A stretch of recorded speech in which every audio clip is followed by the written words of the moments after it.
Content warning. The following video contains material that may be harmful or traumatizing to some audiences. Viewer discretion is advised. I first met a person with Mary E. in the summer of 2007. I had arranged with her husband of 15 years, Terrence, to see her for an interview.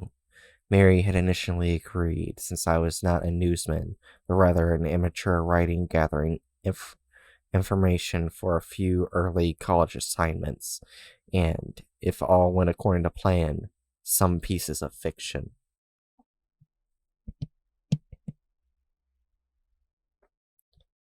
We scheduled the interview for a particular weekend when I was in Chicago on unrelated business, but at the last moment, Mary changed her mind and locked herself in the couple's bedroom, refusing to meet with me. For half an hour I sat with Terrence as we camped outside the bedroom door. I listened and taking notes while he attempted fruitlessly to calm his wife. The things Mary said had made little sense but fit with the pattern I was expecting, though I could not see her. I could tell from her voice that she was crying, and more often than not her objections to speaking with me centered around an incoherent diatribe on her dreams, her nightmares. Terence apologized profusely when we ceased to exercise, and I did my best to take it in stride. Recall that I wasn't a reporter in search of a story, but merely a curious young man in search of information. Besides, I thought at the time I could perhaps find another similar case if I put my mind and resources to it. Stop cutting me off, Discord. Sorry about that.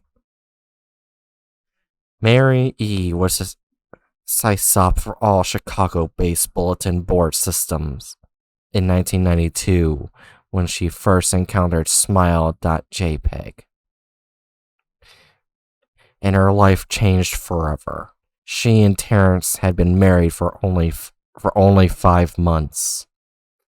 Mary was one of the estimated 400 people who saw the image when it was posted as a hyperlink on the BBS, though she was the only one who had spoken openly about the experience. The rest have remained anomalous, or are perhaps dead. In 2005, when I was only in 10th grade, Smile.jpg was first brought to my attention by my burgeoning interest in the web-based phenomena. Mary was most often cited victim of what is sometimes referred to as Smile.dog. The being Smile.jpg is reputed to display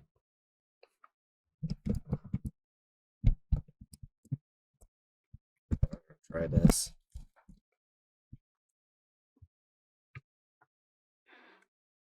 What caught my interest was the sheer lack of information, usually to the point that people don't believe it even exists, other than as a rumor or hoax. It is unique because, though the entire phenomenon centers on a picture file, that file is nowhere to be found on the internet.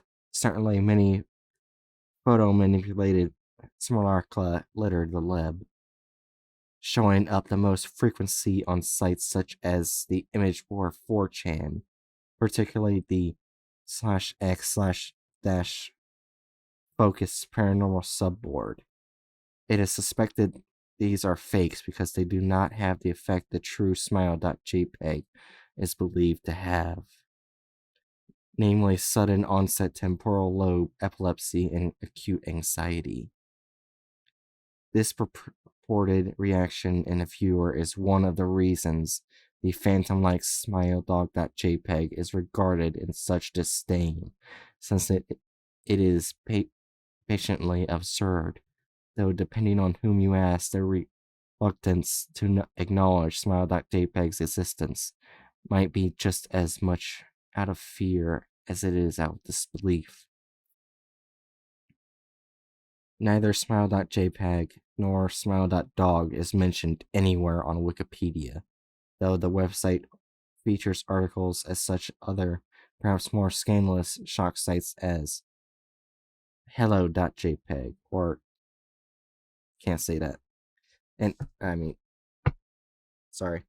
And any attempt to create or page pertaining to smile.jpg is similarly deleted by any of the encyclopedia's many admins. Encounters with smile.jpg are the stuff of internet legend. Mary E's story is not unique.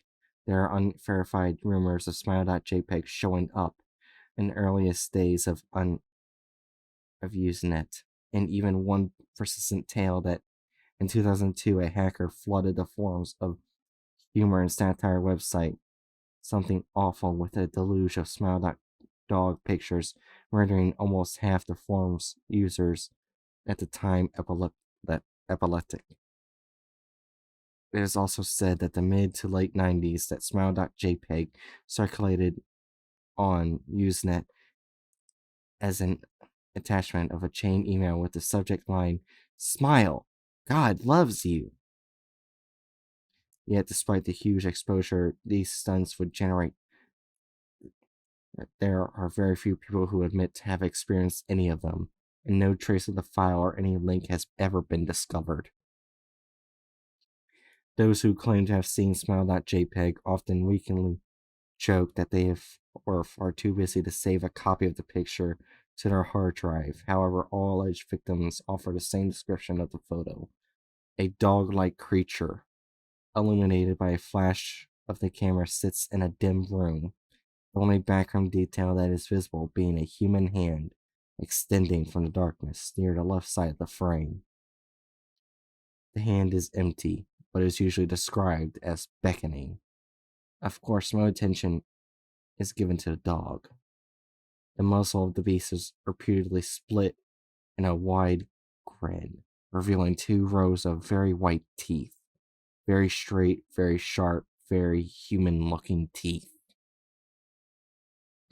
This, of course, not a description given immediately after viewing a picture, but rather a recollection of the victims who claim to have seen the picture endlessly repeated in their mind's eye during the time they are, in reality, having epileptic fits. These fits are reported to continue indeterminately, often while victims sleep, resulting in very vivid and disturbing nightmares. These may be treated with medication, though in some instances it is more effective than others. Mary E., I assumed, was not effective medication. That is why, after my visit to her apartment in 2007, I sent out feelers to several folklore and urban legend oriented news groups, websites, and mailing lists, hoping to find the name of a supposed victim of smile.jpg who felt more interested in talking about his experiences. For a time, nothing happened, and at length I forgot completely about my pursuits. Since I had begun my freshman year of college and was quite busy, Mary contacted me via email, however, near the beginning of March 2008. Dear Mr. L., I am incredibly sorry about my behavior last summer. When you came to interview me, I hope you understand that it was no fault of yours, but rather my own problems that led me to act out as I did. I realize that I handled the situation more decorously. However, I hope you forgive me. At the time, I was afraid. You see, for 15 years, I've been haunted by smile.jpg. Smile.dog comes to me in my sleep every night. I know that sounds silly, but it is true. There is an ineffable quality about my dreams, my nightmares, that makes them completely unlike any real dreams I've ever had. I do not move and do not speak. I simply look ahead, and the only thing ahead of me is a scene from that horrible picture. I see the beckoning hand, and I see the smile.dog. It talks to me. It is not a dog, of course, though I am not quite sure what it really is. It tells me it will leave me alone if only I do as it asks. All I must do, it says, is spread the word. That is how it phrases its demands. and I know exactly what it means. It wants me to show it to someone else. And I could. The week after my incident, I received the mail a Millennia envelope with no return address. Inside was only a 3.5-inch floppy diskette. Without having to check, I knew precisely what was on it. I thought for a long time about my options. I could show it to a stranger, a coworker. I could even show it to Terrence as much as the idea disgusted me. And what would happen then? Well, Smile, that dog kept its word. I could sleep. Yet if it lied, what would I do? And who was to say something worse would not come for me if I did as the creature asked? So I did nothing for 15 years, though I kept the diskette hidden amongst my things. Every night for 15 years, Smile that dog has come to me in my sleep and demanded that I spread the word. For 15 years I have stood strong, though there have been hard times. Many of my fellow victims on the BBS board where I first encountered Smile.jpg stopped posting. I heard some of them committed auto-homicide. Others remain completely silent, simply disappearing off the face of the web. They are the ones I worry about the most. I sincerely hope you will forgive me, Mr. L. The last summer when you contacted me and my husband about an interview, I was near the breaking point. I decided I was going to give you the floppy diskette. I did not care if Smile that dog was lying or not. I wanted it to end.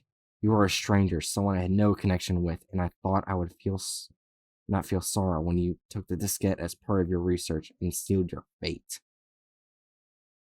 Before you arrived, I realized what I was doing. I was plotting to ruin your life. I could not stand the thought, and in fact, I still cannot. I am ashamed, Mr. L, and I hope that this warning will dissuade you from further investigation of Smile.jpg. You may in time encounter someone who is, if I'm not weaker than I, then humanly more depraved, someone who will not hesitate to follow Smile.dog's orders. Stop while you're still whole. Sincerely, Mary E.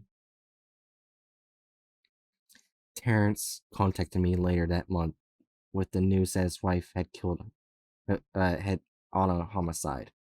While cleaning up the various things she left behind, closing email accounts, and alike, he happened upon the above message. He was a man in shambles. He wept as he told me to listen to his wife's advice. He found the diskette he revealed and burned it until it was nothing but a stinking pile of blackened plastic. The part that most disturbed him, however, was how the diskette had hissed as it melted, like some sort of animal, he said. I will admit that I was uncertain about how to respond to this. At first, I thought perhaps it was a joke, with a couple belatedly playing with the situation in order to get a rise out of me. A quick check of several Chicago newspapers' online obituaries, however, proved that Mary E. was indeed dead. There was, of course, no mention of auto homicide in the article. I decided that for a time at least, I would not further pursue the subject of Smile.jpg, especially since I had finals coming up at the end of May. But the world has odd ways of testing us. Almost a full year after I returned from my disastrous interview with Mary E., I received another email.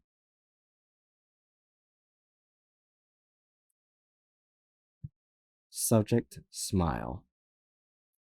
Hello. I found your email address through a mailing list. Your profile said you are interested in Smile Dog. I have saw it, and it is not as bad as everyone says. I have sent it to you here, just spreading the word. Smiley face. The final line chilled me to the bone. According to my email client, there was one file attachment called naturally smile.jpg. I considered downloading it for some time. It was most likely a fake. I imagine, and even if it wasn't, I I was never wholly convinced of Smile.jpg's peculiar powers. Mary E.'s account had shaken me, yes, but she was probably mentally unbalanced anyway. After all, how could a simple image do what Smile.jpg was said to accomplish? What sort of creature was it that could break one's mind with only the power of the eye? And if such things were patiently absurd, then why did the legend exist at all?